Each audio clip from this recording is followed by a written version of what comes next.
Maranatha, Tuhan Yesus segera datang.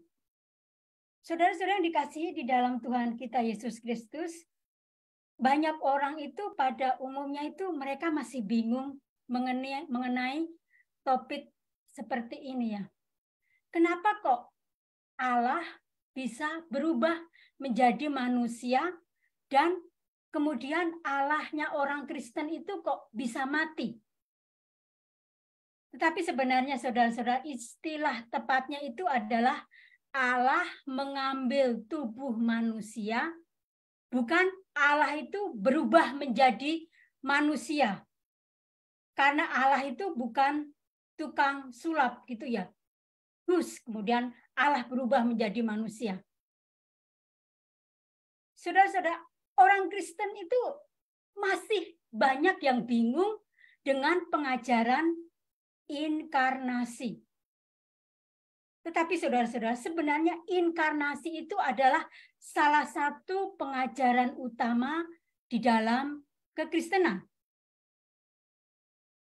Nah, saudara-saudara, di kalangan orang Yahudi yang sudah convert to Christian, mereka juga mengalami keraguan yang sama bahwa keselamatan itu hanya di dalam Yesus Kristus.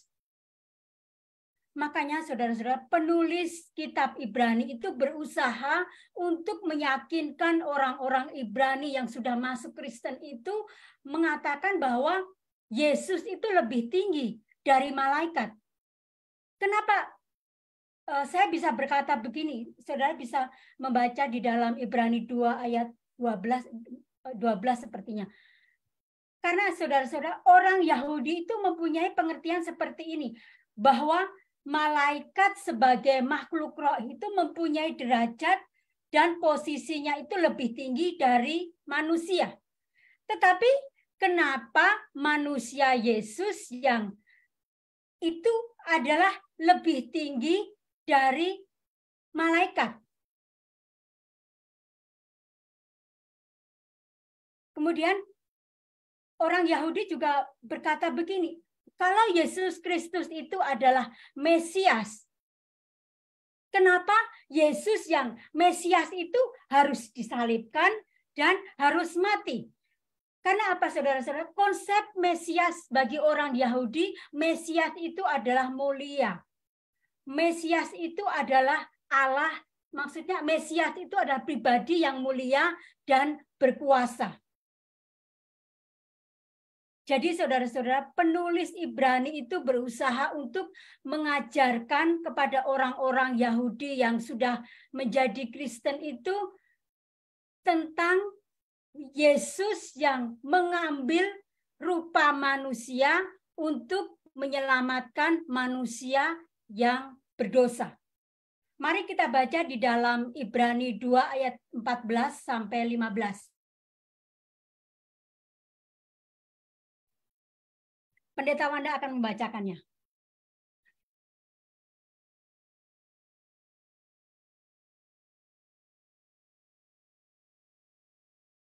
Ibrani 2:14 sampai 15. Dalam Perjanjian Baru, karena anak-anak itu adalah anak-anak dari darah dan daging, maka ia juga menjadi sama dengan mereka dan mendapat bagian dalam keadaan mereka, supaya oleh kematiannya ia memusnahkan dia, yaitu iblis, yang berkuasa atas maut. Dan supaya dengan jalan demikian ia membebaskan mereka yang seumur hidupnya berada dalam perhambaan oleh karena takutnya kepada maut. Amin. Terima kasih Pendeta Wanda. Saudara-saudara yang dikasihi di dalam Tuhan kita Yesus Kristus, ketika Adam dan Hawa itu jatuh ke dalam dosa, maka mereka itu membawa kutukan kematian kepada Adam dan keturunannya. Ketika Adam dan Hawa itu jatuh ke dalam dosa, maka seluruh keturunan manusia di bawah Adam dan Hawa itu menjadi orang-orang yang berdosa. kita menyebutnya Adam itu adalah kepala federal manusia. Adam adalah kepala semua manusia yang pernah hidup dan akan hidup di dunia ini. Ini seperti sumber mata air di hulu, yang mana sumber mata air di hulu ini telah beracun. Maka air yang mengalir ke bawahnya dari hulu sampai ke hilir itu menjadi beracun dan membawa kematian. Kita bisa membacanya di dalam Roma 5 ayat 11. Saya akan membacakannya. Roma 5 ayat 11. Sebab itu semua sama seperti dosa telah masuk ke dalam dunia oleh satu orang, dan dosa itu juga maut, demikianlah maut itu telah menjalar kepada semua orang karena semua orang telah berdosa. Begitu juga di dalam Roma 5 ayat 14. Roma 5 ayat 14. Sungguh pun demikian maut telah berkuasa dari zaman Adam sampai kepada zaman Musa, juga atas mereka yang tidak berbuat dosa dengan cara yang sama seperti yang telah dibuat oleh Adam, yang adalah gambaran Dia yang akan datang. Saudara-saudara, Alkitab memberitahukan kepada kita bahwa semua orang telah berbuat dosa. Semua orang telah kehilangan kemuliaan Allah. Alkitab juga mencatat bahwa upah dosa itu adalah maut. Itu artinya manusia itu tersesat. Manusia itu sudah tidak bisa berhubungan lagi dengan Allah. Manusia itu sudah rusak total. Manusia jasmani tidak bisa menjangkau perkara-perkara rohani.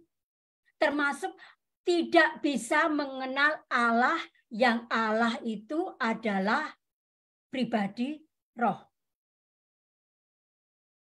Adam dan keturunannya itu adalah darah dan daging. Lalu apa yang dilakukan? Yesus harus menjadi darah dan daging untuk menjadi korban pengganti bagi manusia. Amin. Saudara-saudara, saya ingat beberapa, mungkin puluhan tahun yang lalu, Pendeta Wanda itu pernah menginjili saya seperti ini. Bahwa kamu melihat golongan semut. Semut itu kan ada kepalanya ya. Jadi kalau kepalanya ke kanan, maka yang di belakangnya itu akan ikut ke kanan gitu ya. Semut itu sedang berjalan. Dan tanpa mereka sadari, di depan mereka itu ada jurang. Jurang itu sangat membahayakan dan mematikan. Lalu untuk memperingatkan sekelompok semut ini dan untuk menyelamatkan sekelompok semut ini agar mereka itu terbebas dari jurang, maka ada pribadi yang harus berubah menjadi semut, seperti semut, sehingga orang penyelamat semut itu bisa dikenali oleh golongan semut tersebut, sehingga sekelompok semut tersebut bisa terhindar dari bahaya. Begitu ya. Saudara-saudara, Yesus itu meninggalkan kemuliaannya. Yesus itu meninggalkan tahtanya. Dia itu mengesampingkan tampilan luar keilahiannya dan dia menyelubungi ketuhanannya dengan jubah tanah liat. Tanah liat maksud saya. Yesus itu harus mati di Kalvari. Karena apa? Karena dia mengasihi saya dan saudara sebagai orang-orang pilihan. Amin. Betapa luar biasanya Alkitab yang menjelaskan bahwa Yesus itu adalah Tuhan sepenuhnya, seutuhnya. Yesus itu adalah manusia seutuhnya. Jadi Yesus itu mempunyai dua nature, yaitu nature manusia dan nature Allah.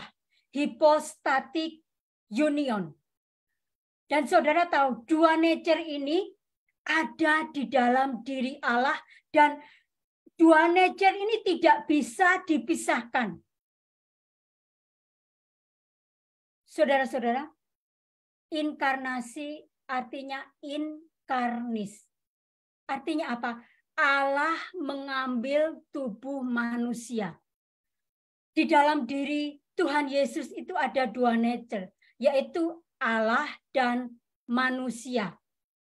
Yesus itu adalah Allah, Yesus itu adalah manusia. Allah anak yang Yesus itu, dia dengan sukarela, dia tanpa paksaan dari Allah Bapa untuk menjadi manusia, untuk mengikuti path sebagai seorang manusia. Dia berada di dalam kandungan perawan Maria. Dia lahir seperti bayi pada umumnya. Dia bayi yang lemah. Dia hidup selama 33,5 tahun. Dia disalibkan. Dia mati di kayu salib.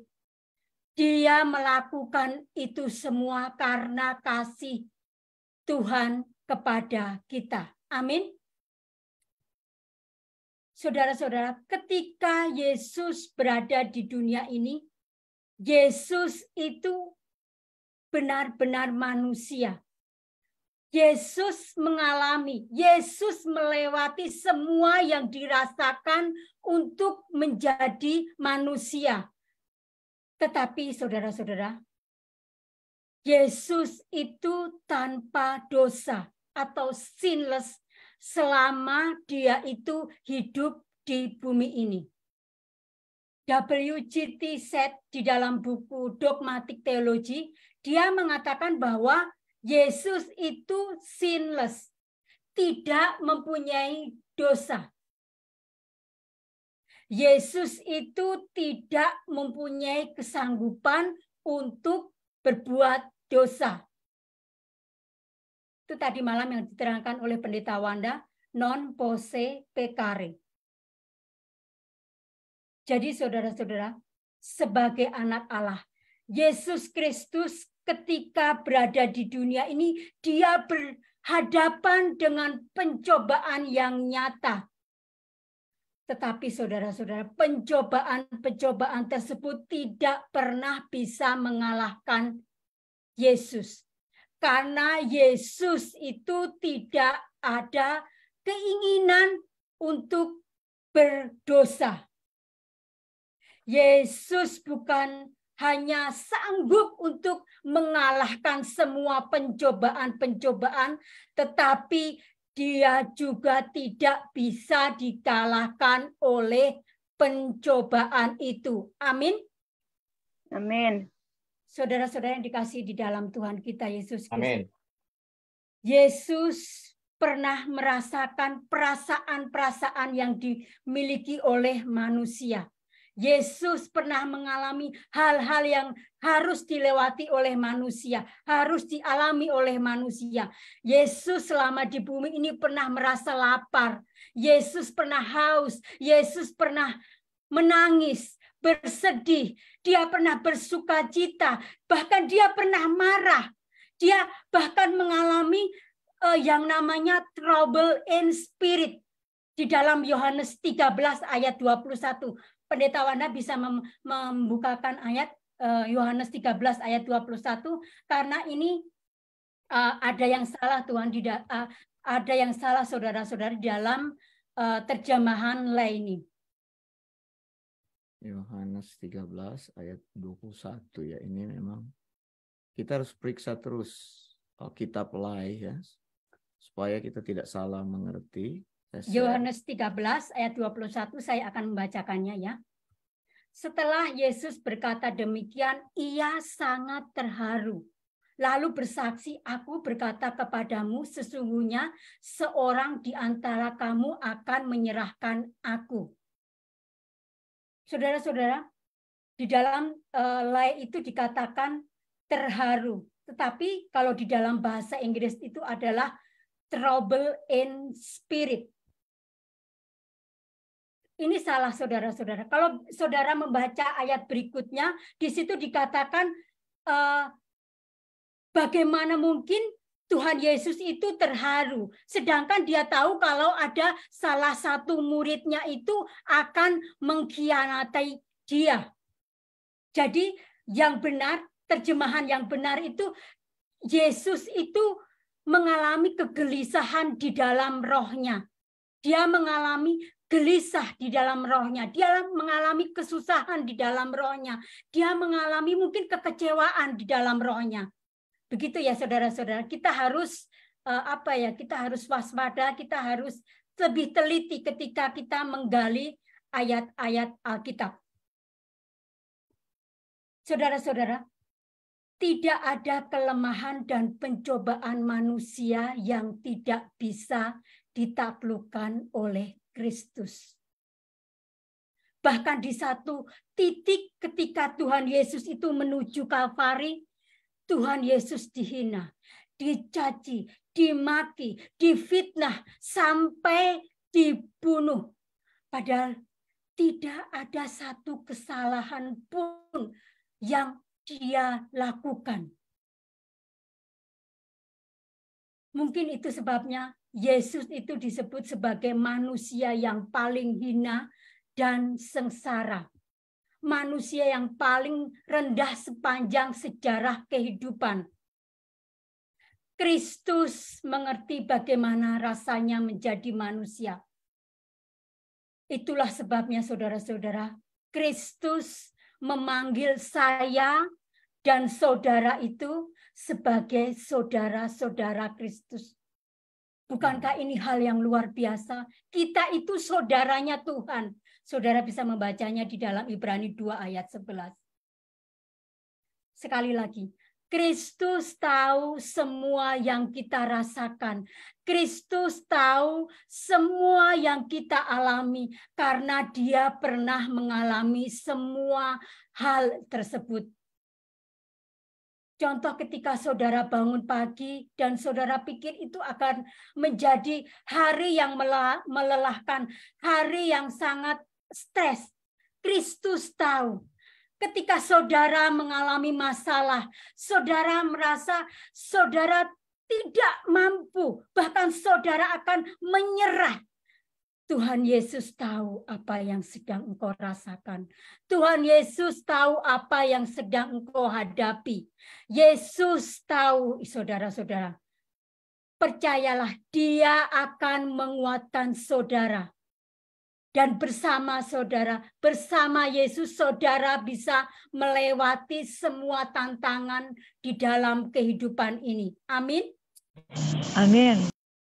Saudara-saudara yang dikasihi di dalam Tuhan kita Yesus Kristus, kelahiran Tuhan Yesus tidak menyelamatkan siapapun, tetapi kematian Kristus menyelamatkan orang-orang berdosa.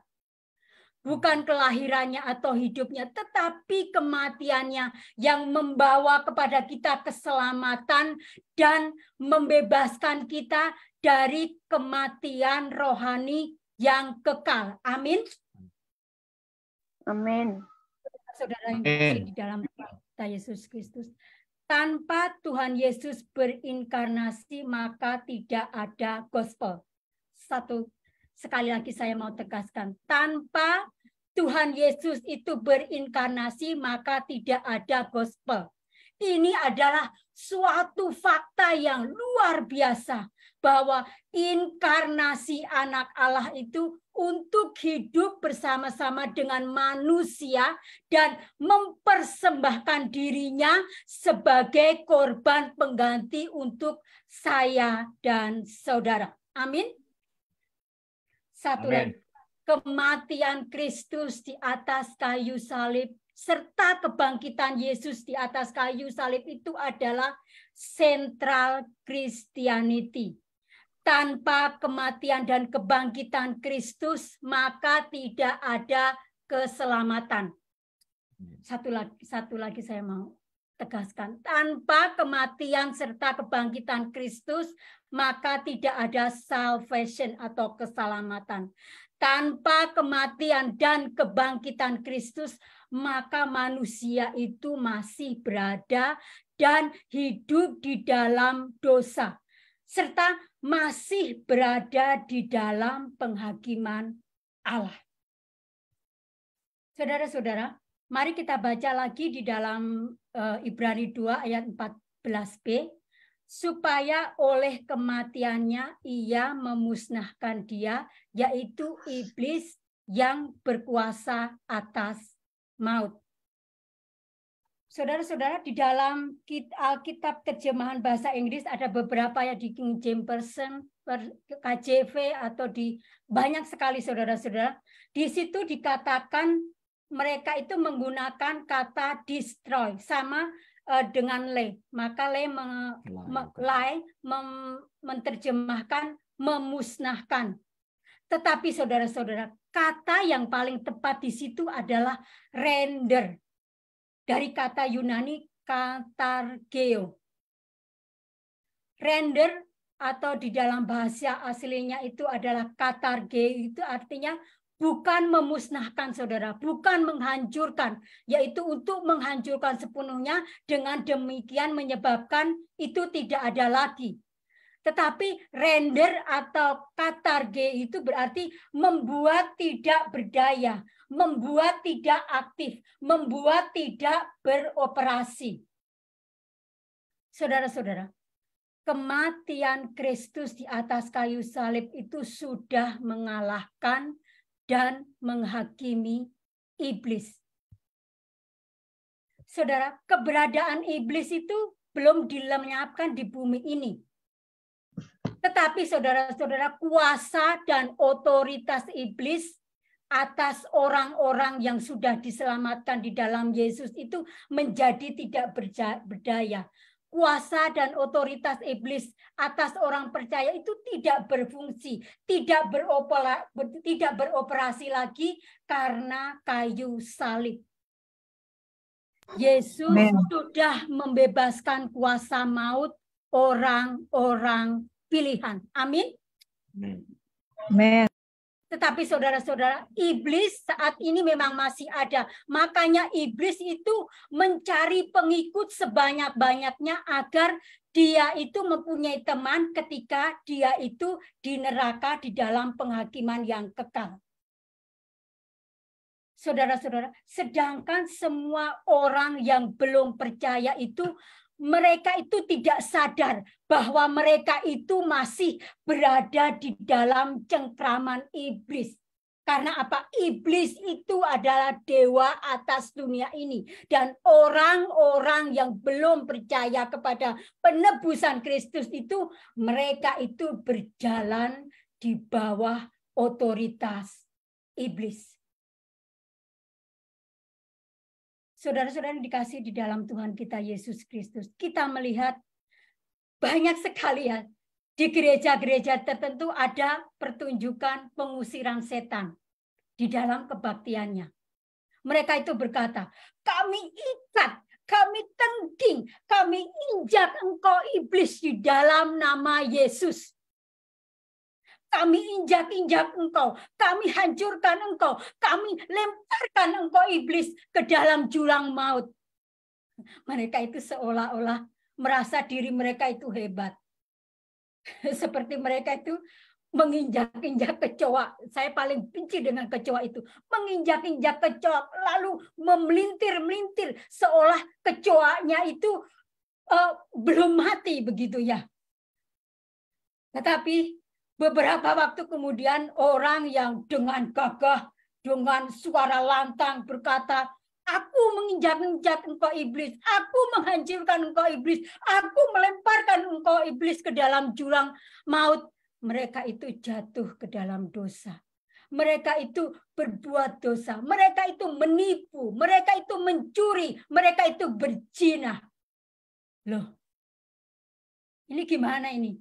Kok iblisnya masih mengalahkan mereka? Padahal iblisnya itu katanya sudah diinjak-injak, sudah dihancurkan, sudah dilemparkan ke jurang maut. Hati-hati saudara-saudara. Tapi berbeda dengan pengajaran sound doctrine. Pengajaran sound doctrine mengatakan bahwa Yesus Kristus dengan kematiannya di kayu salib telah membuat kuasa iblis atas hidup orang pilihan menjadi tidak berkuasa, menjadi tidak efektif, dan menjadi tidak berlaku. Katargeo. Iblisnya itu tetap ada, saudara-saudara. Itulah sebabnya kita perlu melawan iblis dengan ajaran yang sehat, bukan dengan aksi-aksi yang lebay gitu ya, aksi-aksi yang wow gitu ya, lebay. Kita ini perlu berhati-hati, kita ini perlu waspada. Di dalam Yakobus 4 ayat 7 dikatakan, tundukkanlah dirimu kepada Yesus dan pengajarannya. Sehingga kita bisa melawan iblis, yang mana iblis itu akan lari daripadamu. Amin. Saudara-saudara, sebelum berkhotbah saya biasanya itu membeli beberapa buku. Saya membaca buku dari Dwight J. Pentecost, saudara. Dia itu mengatakan begini. Kematian Kristus adalah penghakiman ilahi atas setan. Yesus itu melakukan penghakiman ilahi setelah mengalami kematian secara jasmani dan kematian rohani karena roh Yesus itu terpisah dari Bapa. Saudara-saudara, penghakiman inilah yang akan membuat setan itu akan diikat selama 1000 tahun. Di mana waktu itu di Messianic Kingdom, Yesus akan menjadi raja. Dia itu akan dimahkotai dengan kemuliaan dan kehormatan di mana? Di bumi ini, saudara-saudara. Messianic Kingdom itu akan terjadi di bumi ini. Tuhan Yesus juga akan mengirimkan setan itu ke lautan api dan belerang untuk selama-lamanya. Amin. Saudara-saudara, sebagai korban pengganti bagi manusia, Yesus itu berkonflik dengan setan di kayu salib agar dia dapat mematahkan kuasa setan atas dosa bagi umat pilihan. Amin. Amin. Saudara-saudara yang dikasihi di dalam Tuhan kita Yesus Kristus, kalau orang bertanya, bagaimana sih kematian itu terjadi? Atau apa yang terjadi di balik kubur itu? Jawabannya itu masih misteri, saudara-saudara. Tetapi Alkitab mencatat, hanya ada satu manusia yang dia itu pernah mati, kemudian bangkit, naik ke surga, yaitu manusia Yesus Kristus, Allah Yesus Kristus. Dia adalah manusia seutuhnya, dia adalah Allah seutuhnya. Yang mana saudara-saudara, saat ini Yesus itu berada di surga. Saat ini Yesus itu bersyafaat bagi saya dan saudara. Amin. Jadi saudara-saudara, manusia yang sudah ditebus oleh Kristus atau orang-orang pilihan itu sebenarnya sudah dibebaskan dari rasa takut akan kematian. Karena mereka itu tidak lagi diperbudak oleh dosa. Mereka itu tidak diperbudak lagi oleh maut. Mereka tidak lagi diperbudak oleh setan. Kristus sudah melucuti senjata dan kuasa iblis di kayu salib. Amin. Sebaliknya saudara-saudara, kalau saudara orang-orang yang belum percaya kepada Kristus saat ini, ketika saudara hidup saat ini, mungkin tanpa sadar saudara-saudara, saudara itu masih berada di bawah otoritas setan. Dan saya bisa pastikan, kematian yang kekal, penghukuman yang kekal akan menantikanmu di neraka. Amin. Saya menyerahkan kepada Pendeta Wanda.